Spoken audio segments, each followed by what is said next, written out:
Hoje, nosso 8º dia de reconstrução, nosso 8º dia de princípios que nós vamos aprendendo para a nossa vida e que vamos colocando em prática, tá? Então, que Deus, Ele abençoe muito, e algumas ministrações que você entender que é essencial para a tua vida, olha, este princípio é algo que eu preciso praticar, é algo que eu não tenho forças para praticar, mas eu preciso. Então, ouça 2, 3 vezes, vai preparando teu coração, vai alimentando teu coração e deixa Deus agir na tua vida. Coloque em prática aquilo que Deus tem ensinado para você, tá bom? Isso é muito importante. Neemias, ele não apenas recebeu de Deus o que ele deveria fazer, como ele deveria fazer, mas ele fez.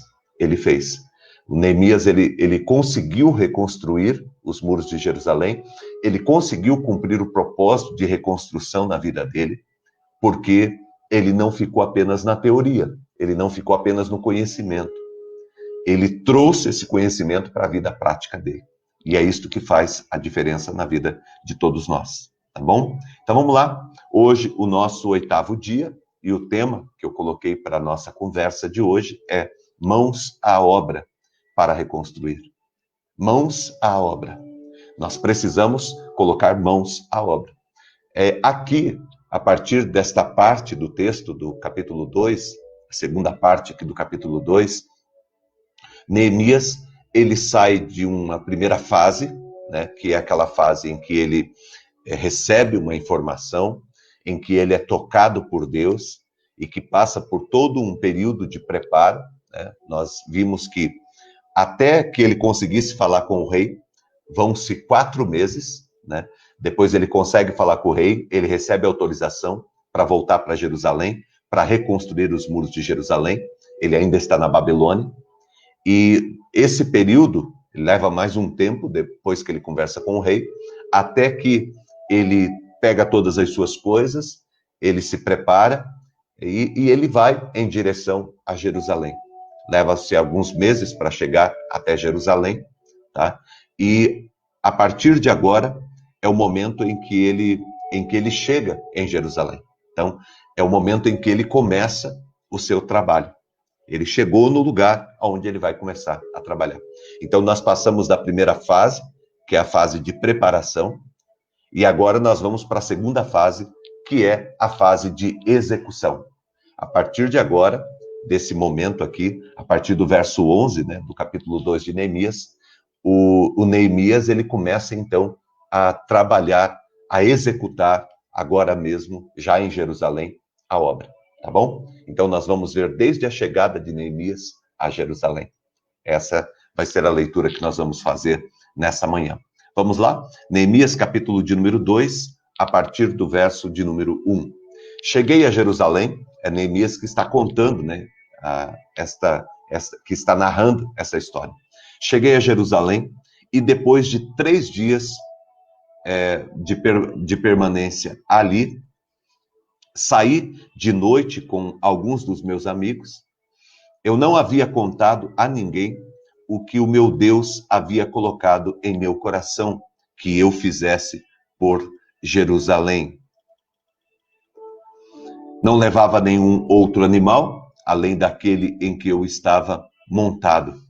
De noite, saí pela porta do vale, na direção da frente do dragão e da porta do esterco, examinando o muro de Jerusalém que havia sido derrubado e as suas portas que haviam sido destruídas pelo fogo.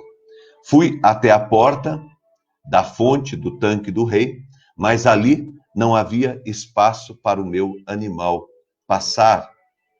Por isso, subi o vale de noite examinando o muro. Finalmente voltei e tornei a entrar pela porta do vale.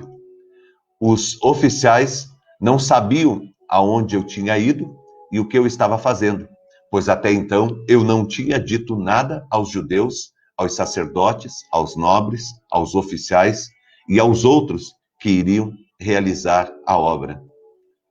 Então eu lhes disse: vocês estão vendo a situação terrível em que estamos? Jerusalém está em ruínas e suas portas destruídas pelo fogo.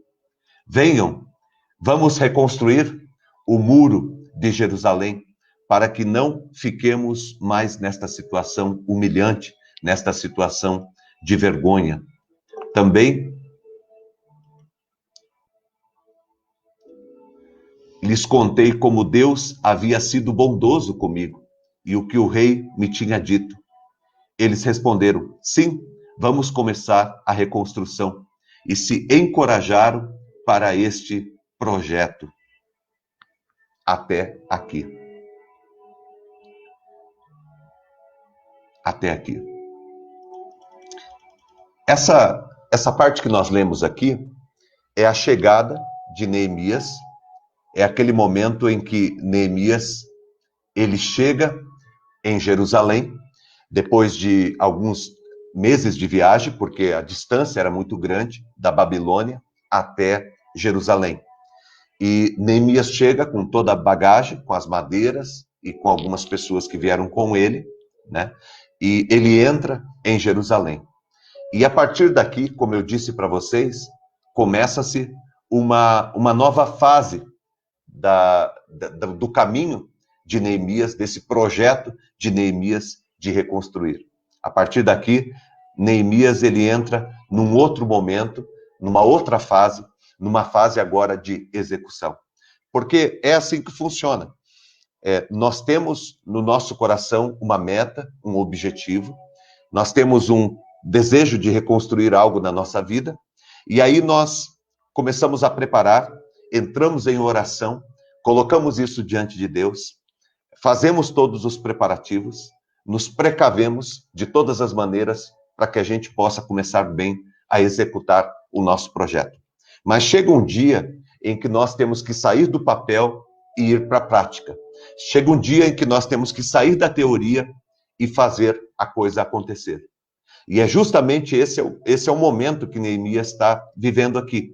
Agora ele precisa deixa de ser um planejamento, né? Deixa de ser uma meta, deixa de ser um objetivo para começar algo que está sendo executado. Então agora precisa colocar em prática. E Neemias agora ele está entrando nesse segundo momento aí, o tempo de execução. Mas quando a gente vai olhar para como que Neemias ele se apresenta em Jerusalém para reconstruir os muros, a primeira lição que nós aprendemos é justamente essa aqui. Antes de você começar, respira. Respire. Antes de você começar, respire. O que acontece? Quando Neemias chega, ele não chega fazendo. Ele não chega já, vamos fazer e tal. Calma. Vamos agora nós estamos aqui, é aqui que nós vamos começar a obra, mas nós precisamos respirar. Neemias chega em Jerusalém e diz que ele permanece 3 dias em Jerusalém. Ele permanece 3 dias ali, tranquilo. Ele dá uma descansada, porque a viagem foi longa até ali. Ele precisa respirar. Ele entendeu que ele estava entrando numa outra fase, ele estava entrando numa segunda fase. O caminho para chegar ali foi um caminho difícil e cansativo, e era preciso acalmar a alma. Era necessário ele controlar os seus impulsos. E aqui, tem algumas pessoas aqui que estão conosco que têm uma facilidade melhor para controlar os seus impulsos. Antes de falar uma bobagem, antes de colocar os pés pelas mãos, antes de fazer algo sem pensar, né? Você pode perceber que as maiores bobagens que a gente fala quando a gente não pensa. A gente chega e vai falando, vai escrevendo, vai colocando. São as maiores bobagens que a gente faz porque a gente não para pensar. A gente age por impulso, né? As maiores bobagens que a gente faz na vida, no trânsito, as maiores bobagens que as pessoas fazem, elas fazem por impulso. Chega na hora, dá uma vontade, dá um desejo, dá uma raiva, dá algum sentimento e a pessoa não se controla e ela toma e às vezes acaba provocando um acidente. A melhor maneira de você começar algo é respirando. Então, chegamos até aqui, lutamos para chegar até aqui, vamos começar a obra. Antes de começar a obra, peraí, vamos dar uma respirada. Vamos dar uma respirada, vamos sentar a poeira para a gente começar e fazer as coisas como as coisas têm que ser feitas. É isso que o texto bíblico diz aqui, ó. Cheguei a Jerusalém, onde estive 3 dias. Durante esses 3 dias, Neemias, ele descansou, ele acalmou sua alma. Durante esses 3 dias, Neemias, ele reviu todo o projeto, ele estabeleceu qual era o propósito para ele estar ali, ele deixou bem claro ao coração dele qual que é o propósito de eu estar aqui. É como se você chegasse num lugar onde houvesse ali uma casa que você precisa reconstruir, e você passou alguns dias, alguns meses se preparando, fazendo projetos, estabelecendo metas, pegando material, separando ferramentas, e agora você chega, e hoje você chega ali para reconstruir aquela casa. Mas antes de começar a reconstruir essa casa, você coloca todo o material ali, e aí você diz, bom, agora deixa eu dar uma relaxada, deixa eu dar uma pensada, deixa eu dar uma refletida, porque eu não quero tomar decisões precipitadas. Eu não quero colocar os pés pelas mãos. Eu quero fazer aquilo que é certo. Isso é muito importante, gente. É muito importante você respirar. É muito importante você parar para respirar. É muito importante você não agir por impulso. Ah, eu vou mudar minha vida, vou fazer isso, vou resolver. Mulher, senta aí, nós temos que conversar, nós temos que resolver. Filho, senta aí que nós vamos resolver a nossa vida. Desse jeito a gente não consegue. Nós precisamos sentar, nós precisamos conversar, mas antes de tudo, nós precisamos dar uma respirada. Então pare, respire, depois você continua. Depois você inicia a obra nesta fase de execução. Tá bom? Não vai remontando as coisas. Quando a gente começa a remontar muitas coisas, a gente acaba se prejudicando. Tá bom? Então, você precisa dar uma pausa entre uma coisa e outra. É como se Neemias estivesse colocando uma vírgula, né? Se você pegar, por exemplo, um texto, você pega um texto, e se esse texto tivesse em pontuação nenhuma, tivesse em separação, fica muito complicado você entender. Fica muito complicado você entender a lógica. Por isso que é importante aquele ponto final que tem. Por isso que é importante a vírgula. Porque são momentos em que a gente tem que dar uma pausa de um momento para o outro. E é muito importante que você faça isso. Neemias, ele fez isso. Quando ele chegou, ele respirou por 3 dias. Aí depois ele disse, agora nós vamos começar com as nossas ações, tá? E qual que foi a primeira ação de Neemias? Aliás, a primeira ação foi ele ter parado para respirar. Qual foi a segunda ação de Neemias quando ele chega em Jerusalém? A primeira ação foi parar para respirar. Qual que foi a segunda? A segunda ação de Neemias foi essa daqui, ó. Ele não saiu fazendo. Depois que ele respirou, ele disse, bom, agora o que eu preciso fazer? Agora eu preciso saber de fato qual que é o estrago que está aqui. Eu preciso ter conhecimento do que de fato aconteceu. Eu preciso saber qual a real situação dos muros de Jerusalém. Ainda que Neemias tivesse informações, ainda que pessoas de confiança, pessoas fidedignas, tivessem dito para ele tudo aquilo que aconteceu, ele precisava ver. E ele decidiu ver com seus próprios olhos. Então, antes de começar a reconstruir, eu pauso, eu reflito, eu penso, eu acalmo a minha alma. E antes de começar a reconstruir, eu também dou uma olhada e vejo com os meus olhos qual que é a real situação em que nós estamos. E é isso que Neemias faz. Neemias, ele não sai contando para todo mundo aquilo que Deus colocou no coração dele. Se a gente olhar ali, você vai ver, ele diz o seguinte, ó, eu não declarei a ninguém o que o meu Deus me colocara no coração, para que eu fizesse em Jerusalém.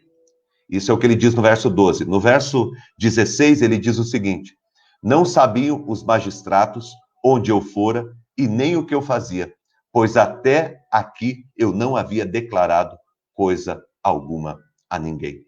Então, a segunda lição é essa daqui. Não saia contando para todo mundo o que Deus colocou no teu coração. E aí você diz, por que, pastor, que eu não posso sair contando para todo mundo o que Deus colocou no meu coração? Vamos lá. Primeiro, porque muita gente não vai entender. Quando você chegar e falar, Deus coloca algo no teu coração, você chega e fala, muita gente não vai compreender, certo? Segundo, pessoas podem invejar você. Eu lembro aqui da história de José do Egito. Ele começou a contar os sonhos para os irmãos invejaram dele, quiseram até matar ele, e depois acabaram jogando ele dentro de um buraco, e depois venderam ele para os egípcios, né, como escravo. Então, não saia por aí contando o que Deus colocou no teu coração, certo? Primeiro, porque as pessoas não entenderão. Segundo, porque as pessoas podem invejar. Terceiro, porque as pessoas podem te desestimular, né? As pessoas podem te desencorajar, tá? E quarto, as pessoas podem te roubar. As pessoas podem roubar teu projeto, roubar teu sonho. Então, não saia contando. E quinto, as pessoas podem contar as suas estratégias e aquilo que você quer fazer aos inimigos. Então, quando a gente tem um projeto de Deus que Deus deu no nosso coração, existe uma hora em que a gente vai compartilhar. Existe um momento em que Neemias vai compartilhar com todos o seu projeto. Mas não saia falando. Neemias, ele não saiu falando, ele não saiu contando o que Deus iria fazer na sua vida, o que Deus iria agir na sua vida. É muito interessante isso, porque ele não sai falando. Ele toma uma posição de estar em Deus, ele vai para Jerusalém, e ele então começa com aqueles 3 dias, dando uma descansada, né? E não conta nada para ninguém. Até que chegue a hora e o momento em que ele deveria comunicar a todos o que é que Deus colocou no seu coração. E aí vem a terceira lição, agora sim, é aquilo que eu falei para vocês, agora é aquele momento que eu falei, em que Neemias, ele precisa averiguar o terreno e saber qual é o tamanho do estrago e o que de fato precisa ser feito naquele lugar, tá? Então, a terceira lição é essa aqui. Por mais que as informações que você tenha seja de uma fonte fidedigna, antes de iniciar um projeto, tenha o cuidado de averiguar tudo pessoalmente, tá?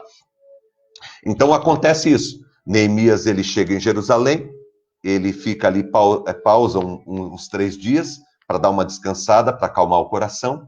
Depois que ele passa por esse período, né, controlando ali os impulsos, a vontade dele, mas calma, vamos com calma, nós vamos chegar lá. Segunda lição que nós aprendemos, ele não conta para ninguém, porque não era hora de contar para ninguém a respeito do projeto que Deus tinha colocado no coração dele. E a terceira lição é essa daqui. Por mais que você tenha informações e que seja de uma fonte fidedigna, que seja uma pessoa que realmente está envolvida, comprometida com o projeto, e a pessoa tenha lhe dado essas informações, antes de iniciar, tenha o cuidado de averiguar tudo pessoalmente. É isso que Neemias vai fazer. Se você olhar ali a partir do verso 13, 14 e 15, você vai ver que Neemias, ele sai, né, ele pega um animal que ele tinha, ele monta no animal, e ele sai e ele percorre toda a cidade de Jerusalém, aonde haviam os muros, para ele olhar e ver de fato tudo que precisa ser feito, tudo que precisa ser reconstruído. Neemias passa 3 dias olhando para tudo isso, averiguando. Ele passa alguns dias olhando tudo e averiguando para saber qual é o tamanho do estrago, o que precisa ser feito. E isso é muito importante. Esse processo é muito importante. Você precisa saber, você precisa conhecer o que precisa ser feito. Às vezes a gente quer fazer as coisas, reconstruir, mas não temos coragem de olhar o tamanho do estrago. Não temos coragem. A gente diz, eu vou reconstruir, mas a gente não tem coragem de perguntar, de querer saber, de colocar na mesa qual é o tamanho do estrago. Este é um ato importantíssimo dentro de um projeto de reconstrução. O que eu vou reconstruir? O que está acontecendo? Qual é o tamanho do estrago? O que eu preciso fazer? O que de fato eu preciso fazer para reconstruir? Tá? Então é muito importante que você olhe este projeto teu de reconstrução, o que na tua vida você quer reconstruir. E que você esteja olhando pessoalmente e avaliando tudo pessoalmente, para que você reconstrua, para que você seja certeiro na tua execução. Tá bom? Isto é muito importante também. A quarta lição que nós aprendemos hoje com Neemias, quando ele muda de fase, né? Ele estava numa fase de preparo e agora ele está entrando na segunda fase, que é a fase de execução. E quando ele chega em Jerusalém, ele dá uma respirada. Quando ele chega em Jerusalém, ele não conta para ninguém o que Deus colocou no coração dele. Quando ele chega em Jerusalém, depois dos 3 dias, ele monta no seu animal e ele percorre todo o muro que deveria ser construído, olhando pessoalmente tudo que precisava ser feito, tá? E a gente precisa ter a coragem de olhar tudo que precisa ser reconstruído antes da gente começar a reconstruir, tá bom? Até para que a gente possa consumar o nosso projeto, fazer alguns acertos no nosso projeto, tá bom? E em quarto lugar, a quarta lição que nós aprendemos nessa parte aqui do texto é justamente essa aqui, ó. Reúna a todos os que estão envolvidos para a reconstrução. Conte-lhes a verdade, anuncie o projeto e convoque a todos para a obra. Essa parte aqui é uma parte essencial, porque agora chegou a hora de você convocar as pessoas que estão envolvidas. Vamos imaginar que você quer reconstruir alguma coisa dentro da tua casa, dentro da tua família. O que você precisa fazer? Em algum momento, você vai ter que sentar com todos à mesa e dizer, olha, nós precisamos reconstruir esta área da nossa família. E você vai chamar todos que estão envolvidos dentro da casa. Todos que fazem parte do teu projeto, da família, são todos que moram na tua casa. São todos que fazem parte da família. Você vai convocar, vai convidar todos para fazerem parte da obra. É interessante porque Neemias não disse para eles, olha, Neemias não reuniu o pessoal e disse, ó, vocês todos estão aqui e eu vim dizer para vocês que eu vim reconstruir os muros. Neemias não falou isso. Neemias reuniu todo mundo, todos os líderes daquela região, e ele disse para todo mundo, agora chegou a hora de nós reconstruirmos o muro, de nós reconstruirmos a cidade de Jerusalém. Isso é muito importante, você convocar as pessoas para fazerem parte do projeto, até porque todo mundo faz parte. Vamos imaginar que você quer reconstruir teu casamento. Nós não reconstruímos o casamento sozinho, a gente reconstrói o casamento junto, né? Então, você vai sentar com o teu marido, você vai sentar com a tua esposa, em algum momento, né? Você vai sentar com o teu marido, com a tua esposa, e vocês vão dizer, olha, nós precisamos reconstruir o nosso casamento. Nós vamos começar a reconstruir hoje o nosso casamento, né? Numa empresa, por exemplo, vai chegar uma hora que você vai reunir os teus funcionários, reunir a tua equipe, reunir os teus colegas de trabalho e vai dizer, nós precisamos reconstruir a nossa vida aqui no nosso ambiente de trabalho. Nós precisamos reconstruir a nossa empresa. Nós precisamos reconstruir esse nosso departamento onde nós trabalhamos, né? Uma amizade, por exemplo, você vai se reunir com a pessoa e vai dizer, olha, nós precisamos reconstruir a nossa amizade. Entendeu? Então, chega um momento em que eu preciso reunir as pessoas que fazem parte, todos que fazem parte deste projeto de reconstrução. Eu preciso reunir todo mundo, todos os envolvidos, para reconstruir, para começar a obra. E vou contar a verdade. O que significa isso? Eu vou falar de fato o que está acontecendo. Você lembra que na lição anterior eu olhei pessoalmente qual é o tamanho do estrago? Então, quando eu reuni todo mundo, eu vou dizer para todo mundo, olha, a nossa situação é essa, essa e essa. Nós estamos passando por essa dificuldade e por essa dificuldade. Essa situação nossa está destruída. Nós precisamos reconstruir, tá? Esta situação nós precisamos reconstruir. Então você vai abrir o teu coração, você vai falar com as pessoas e depois que você contar a verdade, você vai anunciar o projeto. Bom, diante desta situação, diante desse estrago que nós temos, o nosso projeto de reconstruir é esse daqui. Nós vamos começar por aqui, nós vamos estabelecer esse caminho, nós vamos percorrer este projeto todinho e nós vamos fazer. E eu convoco todos vocês para estarem comigo, para que a gente faça isso junto. Você está entendendo, gente, como que a gente reconstrói? Como que você reconstrói uma família? Reunindo a família. Você primeiro elabora na tua mente, entende que Deus te chamou, elabora na tua mente o projeto para reconstruir. Você se prepara, você pega tudo que é necessário, aí você dá uma pausa, respira e diz, olha, agora eu vou começar. Então eu preciso, não vou começar por impulso, eu preciso parar para começar e tal. Não vou contar para ninguém ainda. Vai chegar a hora de contar para todo mundo. Aí eu vou agora olhar a situação e ver o que realmente está acontecendo. Qual é o problema que nós temos? Aí, uma vez que eu tenho todos esses dados na minha mão, uma vez que eu tenho o projeto na minha mão, eu vou reunir todo mundo, colocar todo mundo à mesa e dizer, gente, olha, vocês estão cientes de que nós precisamos reconstruir. E todos vocês fazem parte desse projeto de reconstrução. E eu quero convocar todos vocês para participarem. A nossa situação é essa, e a nossa meta é essa. Então nós temos uma situação que precisa ser mudada, e nós temos um projeto para mudar. E eu quero convocar vocês para que vocês estejam comigo. Pode acontecer de naquele momento alguém se levantar e dizer, eu não estou afim, eu não quero. Não tem problema nenhum, porque você convidou a pessoa, você convocou ela. Se a pessoa não quer, não tem problema. Não é por isso que nós não iremos fazer. Nós vamos fazer. Todas as pessoas são livres para tomarem as suas posições. Todas as pessoas são livres para tomarem as suas decisões. Se a pessoa de jeito nenhum quer, não tem problema. Você acha que todo mundo ajudou Neemias a reconstruir? Claro que não. Não foi todo mundo que ajudou Neemias. Tem muita gente que não ajudou. Tem muita gente que realmente se levantou e saiu e falou, não, eu não acredito nisso. Isso é uma bobagem. Eu não quero fazer parte disso. Tem muita gente que não, mas teve aqueles que falaram, não, vamos reconstruir.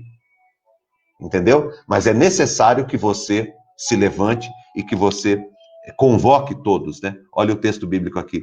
Então lhes disse, estáis vendo a miséria em que estamos. Jerusalém está assolada, as suas portas queimadas. Vinde, pois, reedifiquemos os muros de Jerusalém e deixemos de ser vergonha. Foi essa a palavra de Neemias para todos eles, para todo aquele povo, né? E depois, uma outra coisa que Neemias fez, que me chama a atenção, é que ele animou o povo, expondo-lhes como a boa mão do Senhor esteve com ele até ali. Isso é muito importante, porque às vezes você chega para contar para todo mundo, para convocar todo mundo, para chamar todo mundo, para alistar todo mundo e dizer, vamos reconstruir. E na hora que você está falando, as pessoas estão enfraquecidas, as pessoas estão sem fé, as pessoas não estão acreditando que aquela obra pode ser feita. E é importante você contar o que Deus fez por você, o que Deus fez na tua vida. Lembra, por exemplo, de Davi, quando ele estava conversando com o rei Saul, e ele estava tentando convencer o rei Saul que deveria deixar ele lutar contra o gigante Golias? Porque Saul olhava para Davi e falava, você não tem condição de lutar. E aí Davi disse para ele, olha, eu enfrentei um leão, eu enfrentei um urso, Deus me deu a vitória, da mesma forma Deus me dará a vitória sobre esse gigante.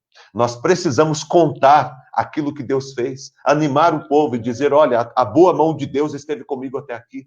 Deus já ministrou meu coração, Deus já agiu na minha vida, sabe? Deus já fez isso na minha vida, Deus já fez aquilo na minha vida. Deus estará conosco e Ele nos ajudará. É muito importante que você anime o povo contando o teu testemunho e falando de como Deus agiu e como Deus tem agido na sua vida.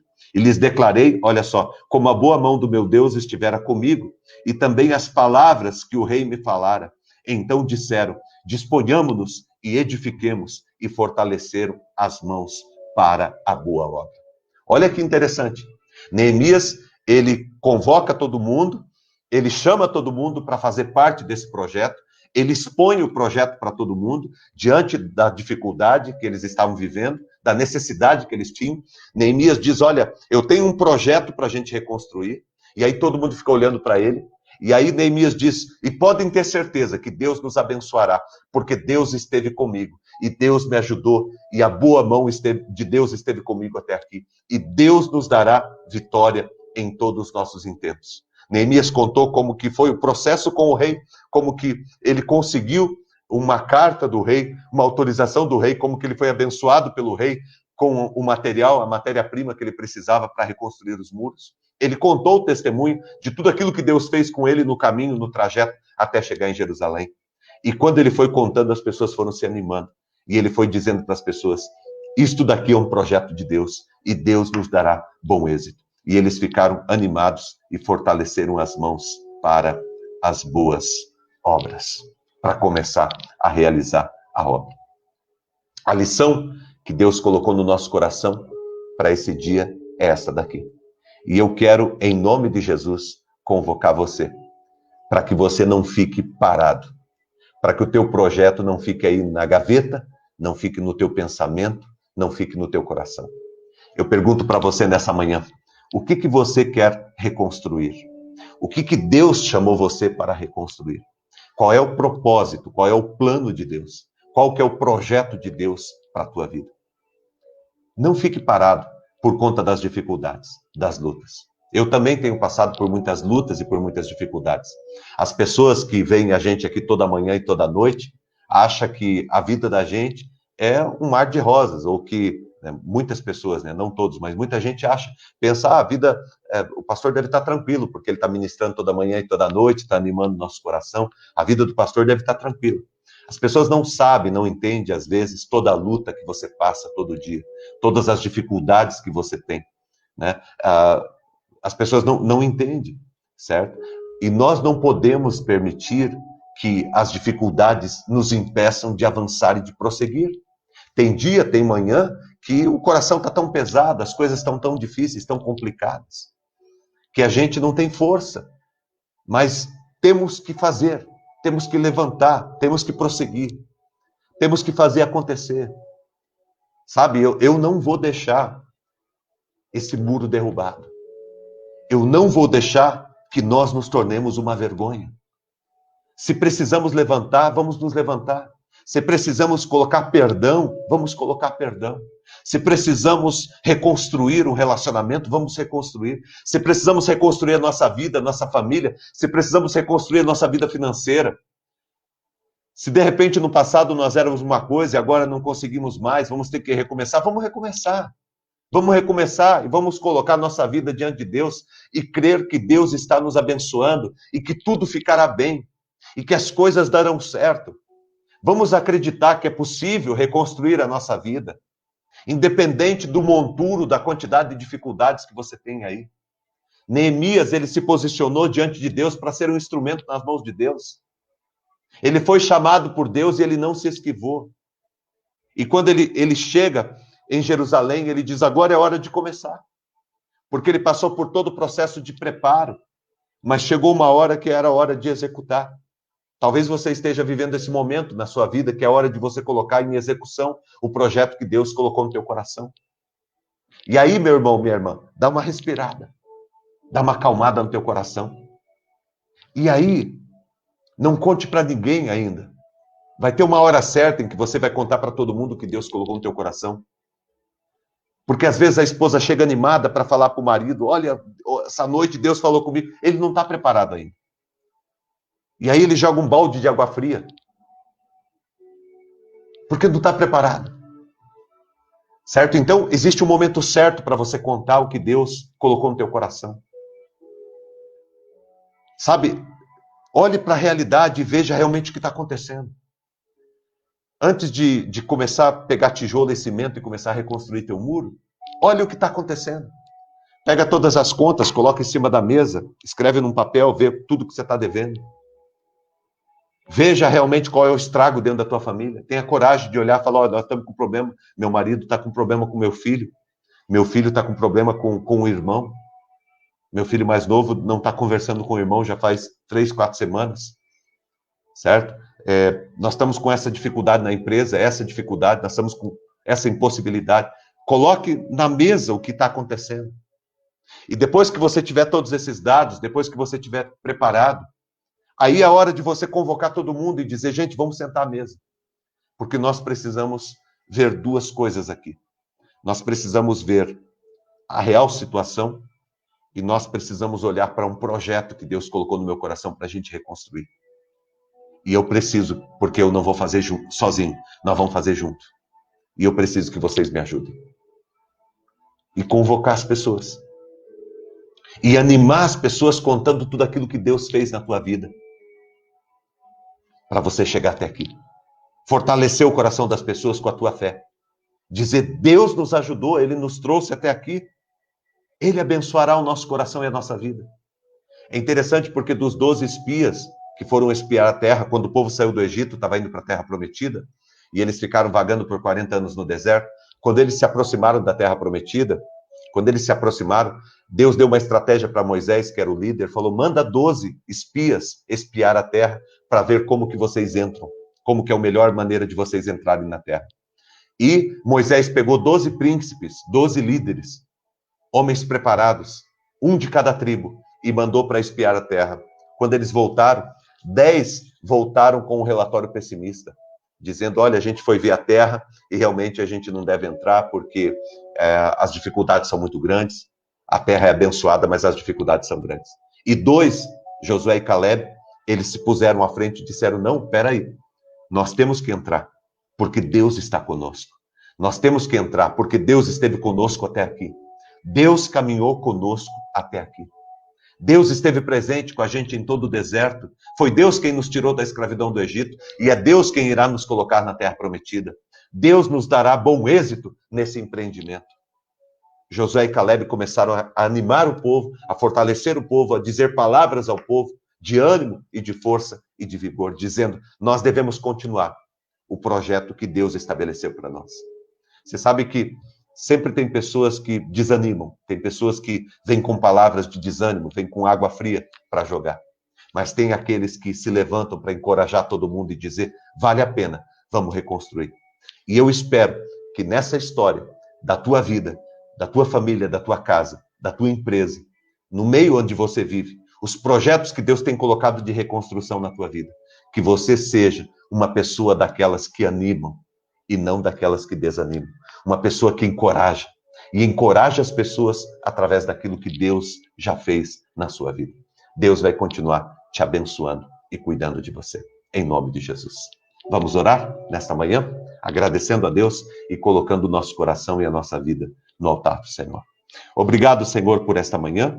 Eu louvo ao Senhor, agradeço pelo privilégio que nós temos de estar aqui. Obrigado pela tua presença e pelo teu cuidado. Derrama o teu Espírito Santo e o teu poder sobre a vida, Deus, de cada um que está aqui nesta manhã. Fortalece, Deus, o nosso coração e a nossa vida. Nós clamamos a Ti e rogamos ao Senhor em o nome de Jesus. Que o teu amor, a tua presença e o teu cuidado estejam sobre todos nós e que o Senhor derrame o teu Espírito Santo, Pai, sobre cada um. Nós chegamos, Deus, num ponto em que precisamos começar a executar o projeto, o planejamento, o plano que o Senhor colocou no nosso coração. Nós precisamos começar a reconstruir. E nós, Pai, estamos dispostos, Deus, a reconstruirmos de acordo com a tua vontade. Nos ajuda, Deus, fortalece o nosso coração, toca, Deus, todos que estão envolvidos nesse projeto, para que todos aqueles que o Senhor tem preparado, Pai, se levantem, se posicionem e nos ajude, porque nós iremos reconstruir a nossa vida e a nossa caminhada.